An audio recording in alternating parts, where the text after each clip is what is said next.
저는 30대 중반의 여자입니다. 얼마 전까지만 해도 시월드의 지옥을 참으며 살다가 결국 꼴도 보기 싫은 시댁을 완전히 뒤엎은 후에 당당하게 돌아온 돌싱으로 지내고 있어요. 다른 분들 사연을 들어보면 저보다 매운맛의 시댁도 많은 것 같은데 저 역시도 웬만한 집안 못지않아서 사연을 보내게 되었어요. 저는 남편과 2년 정도 연애를 하고 결혼했어요. 결혼 당시에는 양가 처지가 그리 여유롭진 않아서 금전적인 지원 전혀 없이 서로 일하며 모은 돈으로 결혼했습니다. 그런데 제가 결혼하고 덜컥 임신이 되었고 건강 문제로 직장을 그만두게 되었어요. 돈은 필요했기 때문에 재택근무를 알아보던 중에 한 친구에게 쇼핑몰 창업에 대한 이야기를 들었죠. 너 재택근무 일자리 찾는다며? 내가 인터넷 쇼핑몰 하나 준비 중인데 너도 생각 있으면 나랑 같이 해볼래? 쇼핑몰? 난 그런 거 한 번도 생각해 본 적도 없는데. 수익이 확실하지 않잖아. 사실 투자할 돈도 없어. 내가 보니까 투자는 거의 필요 없어. 초반엔 수익을 보장할 수는 없겠지만 자영업이 자리 잡을 때까진 다 똑같잖아. 그래도 전망은 나쁘지 않으니까 한번 긍정적으로 생각해봐. 친구의 말에 혼자 고민을 많이 했었고 끝내 도전을 해봐야겠다 생각했어요. 잘만 하면 대박을 터뜨릴 수도 있는 거고 안 되더라도 금전적으로 큰 손해를 보는 상황은 아니었으니까요. 그러나 아이 낳고 5년을 키울 때까지 친구와 열심히 일을 했지만 쇼핑몰로 대단한 수익을 올린 적은 없었어요. 초반에는 거의 돈을 벌지 못하다가 자리가 잡히고 조금 나아지는가 싶었는데 그 이상으로 크게 수입이 늘지는 않더라고요. 그래서 그런지 시어머니께서는 제 상황을 탐탁치 않게 여기시며 제가 시댁에 갈 때마다 갖은 구박을 하셨어요. 너는 내 아들이 벌어다 준 돈으로 집에서 놀고 먹으니 참 좋겠다. 적어도 양심이라는 게 있으면 내조라도 잘하던가. 살림도 못하고 애를 잘 키우는 것도 아니고. 내 아들은 저런 게 뭐가 좋다고 데리고 사는지 모르겠네. 어머님, 제가 남편만큼 버는 건 아니지만 그래도 집에서 살림하고 아이 보면서 조금씩 하는 일로 돈 벌어서 식비 정도는 제 돈으로 하고 있어요. 제 딴에는 노력을 한다고 하는데 그렇게 말씀하시니 너무 서운해요. 서운하기는 너가 내 입장 되어봐라. 이런 말이 나오나 안 나오나? 세상에 5년을 집에서 놀고 먹으면서 100만 원도 못 버는 며느리가 어디 있나? 내 아들만 나가서 죽어라 고생하는데 넌 집에서 대체 뭘 하고 있는지 모르겠다니까. 시애미가 서운한 마음에 잔소리 좀 했다고 바로 눈치 켰으며 말대꾸 하는 것 좀 봐. 항상 이런 식이라 시어머니와 저의 관계는 당연히 좋지 않았습니다.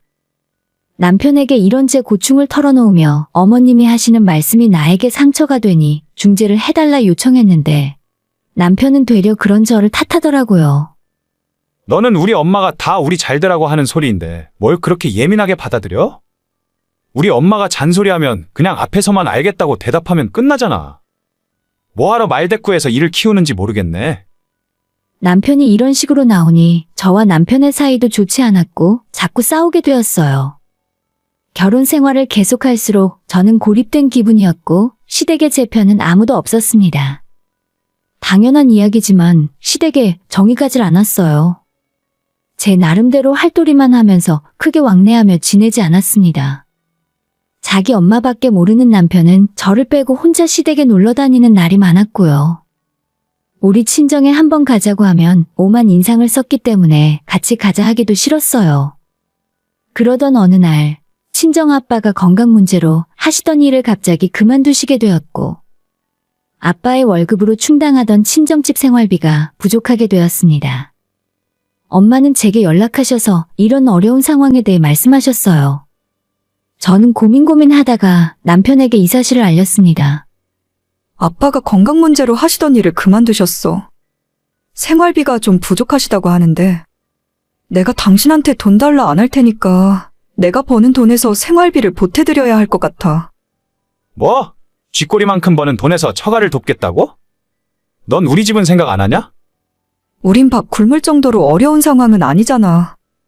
당신이 버는 돈도 있고 나도 앞으로 더 노력해서 많이 벌어볼 테니까 부모님 연금 받기 전까지만 도와드리자. 그건 너 생각이고. 난 우리 가정을 위해 죽어라 노력하느라 우리 엄마한테 용돈도 제대로 못 드리는데 너는 너가 버는 돈을 처가에 가져다 주겠다는 게 말이 되는 소리야? 친정 부모님 사정이 너무 어려운데 남편은 도저히 이해해줄 생각이 없었고 짜증내며 화만 내는 남편에게 서운하고 속상한 마음이 들었지만 한편으로는 남편 생각도 아예 이해가 가지 않는 건 아니었어요. 그래서 그만큼 제가 앞으로 돈을 더 많이 벌기 위해 노력한다고 이야기했고요. 하지만 남편은 더 이상 제 이야기를 듣지 않고 저를 돈 빼돌려 친정에 가져다 준다고 생각하는 것 같더라고요.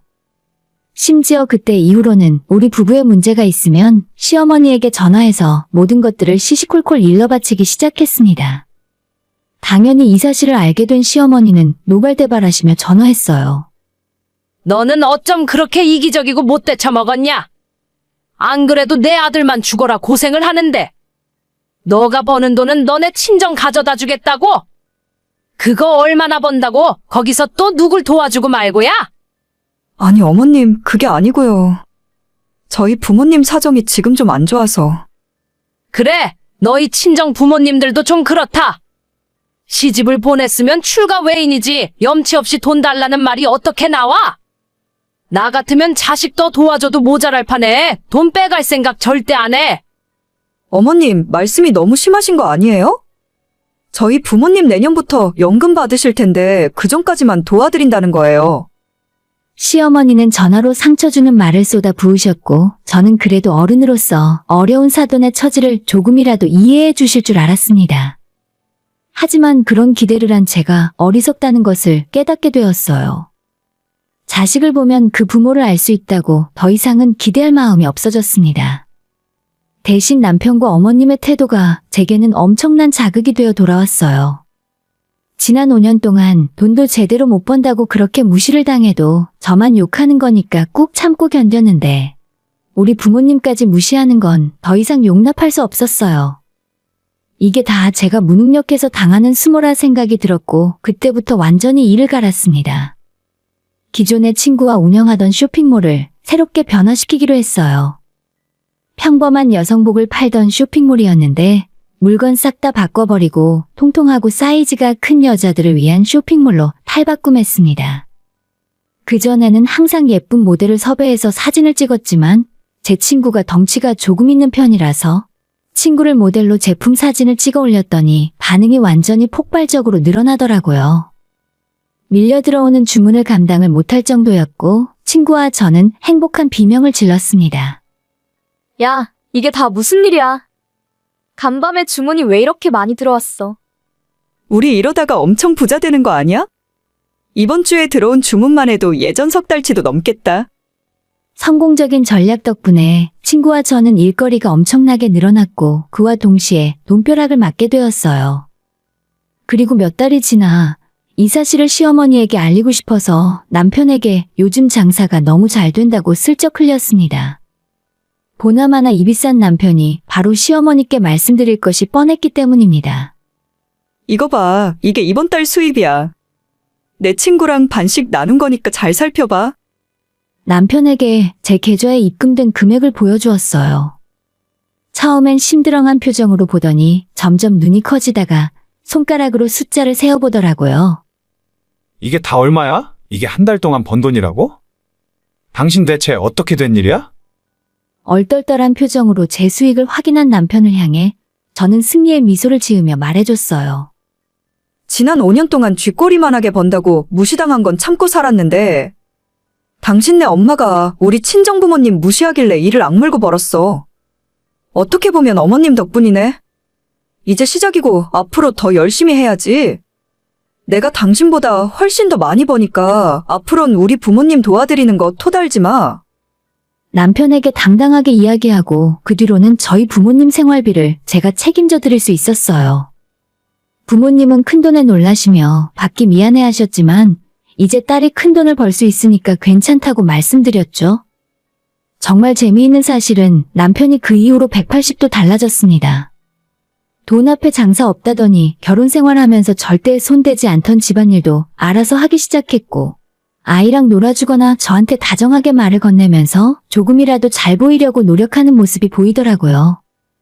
그런 모습을 보니 저도 남편에게 대우받는 생활이 마음에 들었습니다. 1년 정도의 시간이 더 지나고 매출은 갈수록 더 크게 늘었어요. 친구와 저는 정말 많은 돈을 벌게 되었고 그만큼 제 사업을 확장하기도 했습니다. 직원도 많이 뽑았고 쇼핑몰 사이트도 여러 개를 한 번에 운영하기 시작했어요. 덕분에 텅텅 비어있던 제 통장에 큰돈을 모을 수 있게 되었습니다. 그 사실을 알고 있던 남편은 어느 날 제게 오더니 아쉬운 소리를 하더라고요. 여보, 우리 아파트 전세 재계약해야 하는데. 당신이 돈 많이 벌었으니까 대출 안 받아도 되겠네. 아예 이참에 집을 그냥 사버릴까? 그래? 하긴 자꾸 집값도 오르고 전세금도 오르는데 이참에 집을 사서 이사를 가야 하나? 그래 여보, 이참에 우리 아파트 하나 장만하자. 새 집 사면 우리 공동명의로 하는 거지? 공동명의? 그건 아니지. 내가 버는 돈으로 사는 건데. 그건 그렇긴 한데 부부끼리 일일이 그런 걸 따지면 좀 서운하잖아. 내가 돈 못 벌 때 당신은 나보다 더 했어. 공동명의 같은 소리 하고 있네. 절대 그럴 생각 없으니까 꿈깨. 저는 남편에게 엄포를 놓고 그 이후로 이사갈 집을 알아보기 시작했어요. 집 근처에 초등학교 가까운 괜찮은 아파트가 있더라고요. 나름대로 고급 아파트라 비싸긴 했어도 미래를 봤을 때 값이 계속 오를 거라 생각했고 그래서 그곳에 매물을 알아보는 중이었죠. 남편은 아내 덕분에 좋은 집으로 이사 간다고 신이 나서 이 사실을 시댁에 대놓고 자랑했어요. 어느 날 시어머니께서 같이 저녁을 먹자며 우리 식구 다 같이 건너오라 하시더라고요. 속으로 용돈이 필요하신가 싶어 내키지는 않았지만 그래도 초대받은 입장에서 거절하기도 뭐하고 시댁을 찾아갔어요. 우리 며느리 왔니? 요즘에 고생이 많지?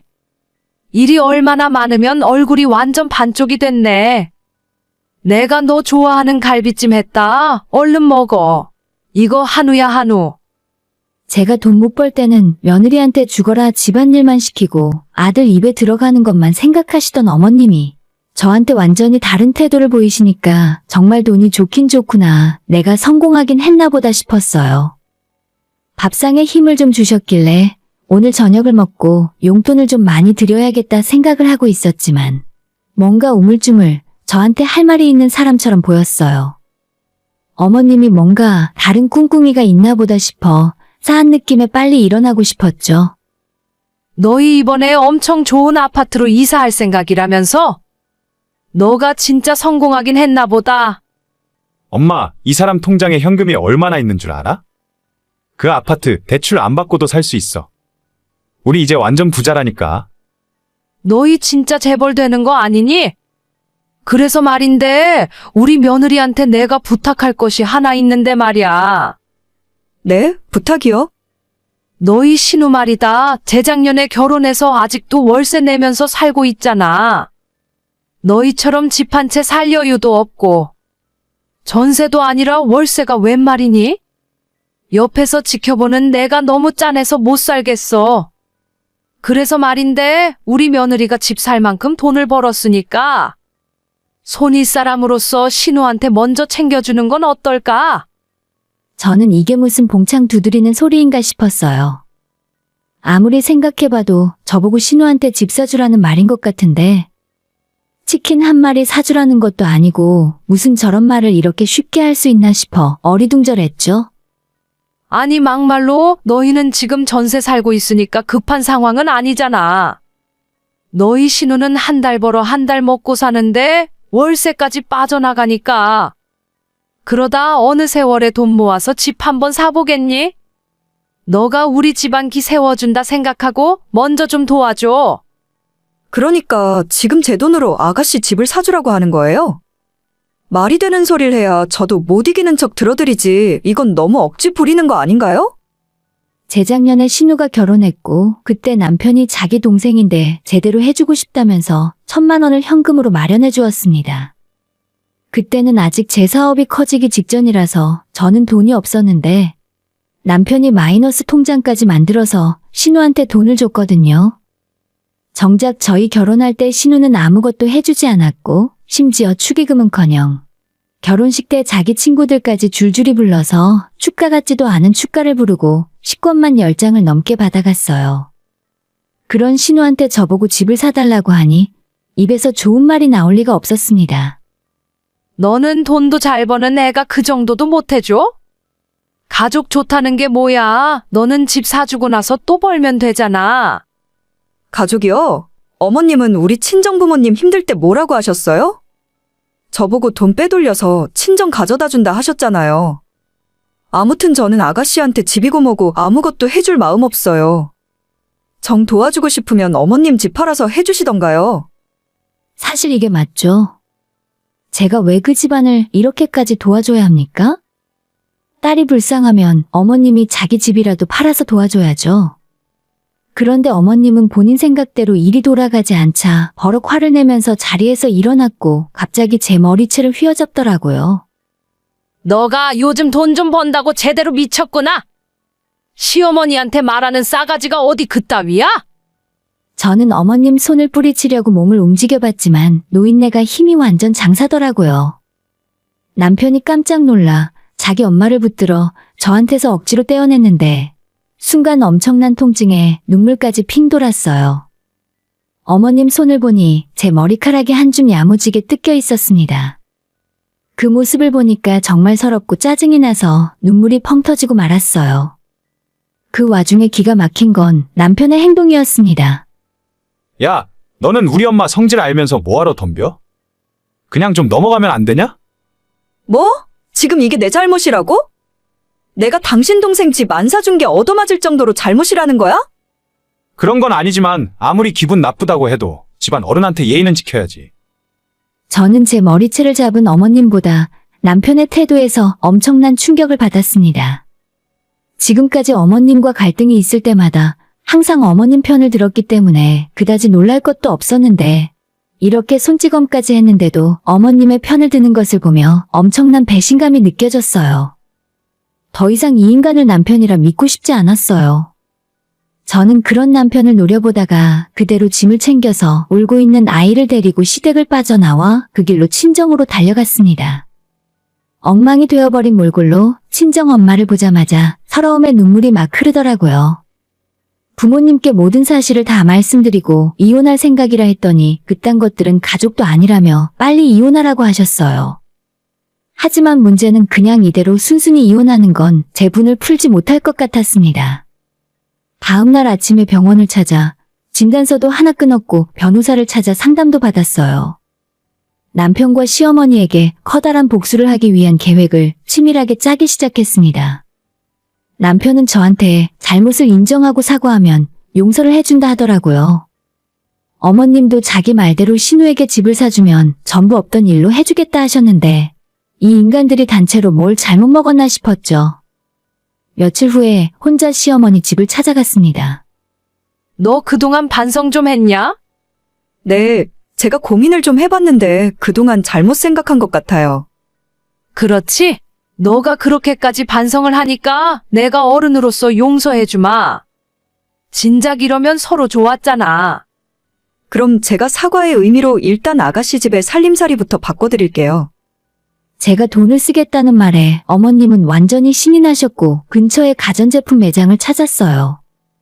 신우 집으로 보낼 냉장고, TV, 세탁기, 건조기 등을 전부 최고급 제품으로 골랐고 카드로 결제를 했습니다.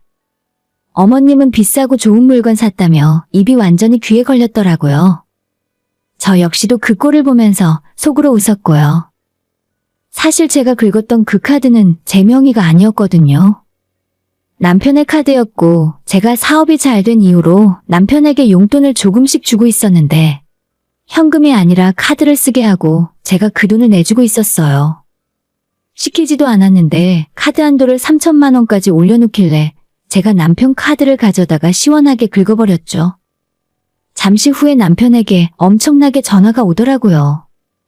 저는 전화를 받아 오늘 저녁에 어머님 댁에서 보자 하고 전화를 끊어버렸어요.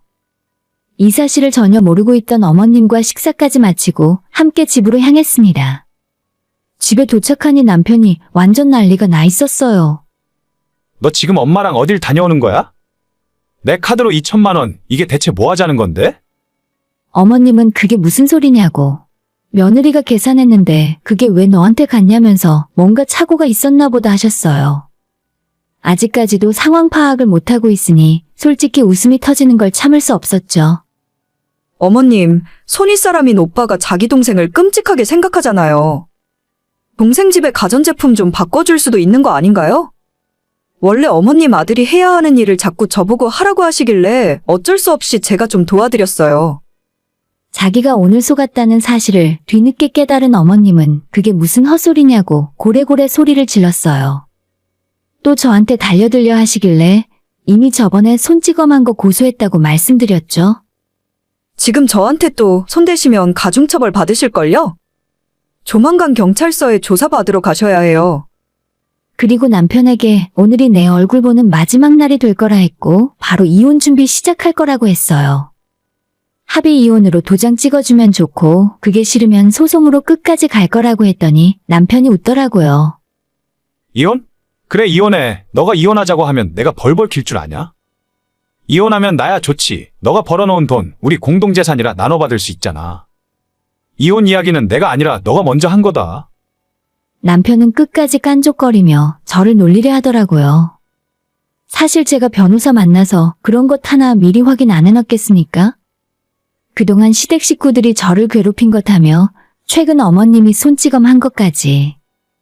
이혼의 책임은 제가 아니라 남편과 시댁 식구들한테 있었죠.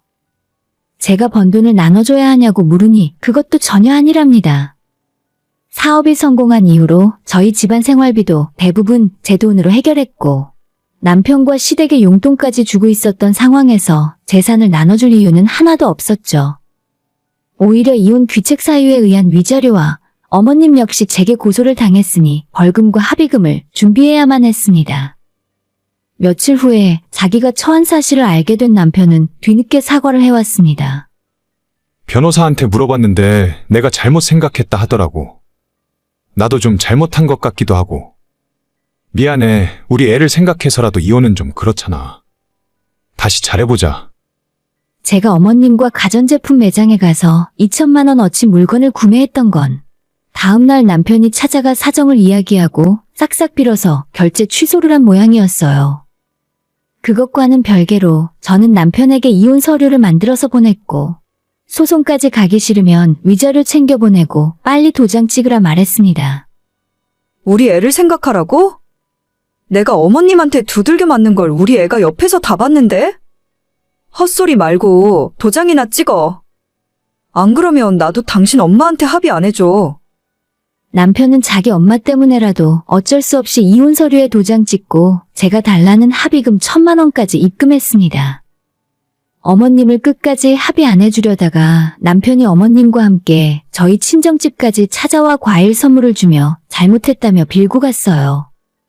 처음에는 친정부모님이 너무 괘씸하다며 절대 봐주지 말라 하셨는데 그래도 어차피 이혼했고 앞으로 안 볼 사이니까 적당히 합의해주라 하시더라고요.